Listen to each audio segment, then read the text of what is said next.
আসসালামু আলাইকুম। কিছু কিছু মানুষের না সময়ের আগে মারা গেলে বোধহয় তাদের জন্য বেশি ভালো হতো বিষয়টা। আমার হাতে যেটা দেখতে পাচ্ছেন এটা হচ্ছে ৭১ সালের কিছু পত্রিকার সংকলন। আমি এটা পড়তে পড়তে একটা তারিখ দেখলাম, এটা হচ্ছে কত ৭ই নভেম্বর ১৯৭১। তো এখানে একটা জিনিস আছে যে শেখ মুজিব মুক্তি পাচ্ছেন। আমি একটু পরে একটু জুম করে দেখাবো।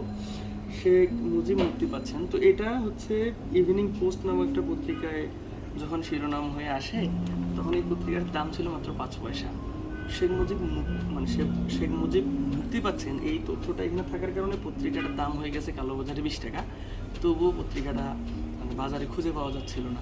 তার মানে একটা বিষয় বুঝতে পারতেছেন যে একটা মানুষের জনপ্রিয়তা কোন লেভেলে হইলে ৫ পয়সার একটা পত্রিকা ২০ টাকা দিয়ে কেনার পরেও পত্রিকাটা খুঁজে পাওয়া যাচ্ছিল না। এর পরবর্তী ইতিহাস আমরা জানি যে উনি হচ্ছে ৭১ সালে দেশে আসলেন, আসার পরে রাষ্ট্রপতি থেকে প্রধানমন্ত্রী হলেন, তারপর রাষ্ট্রপতি হওয়ার আরও পায়তারা করলেন।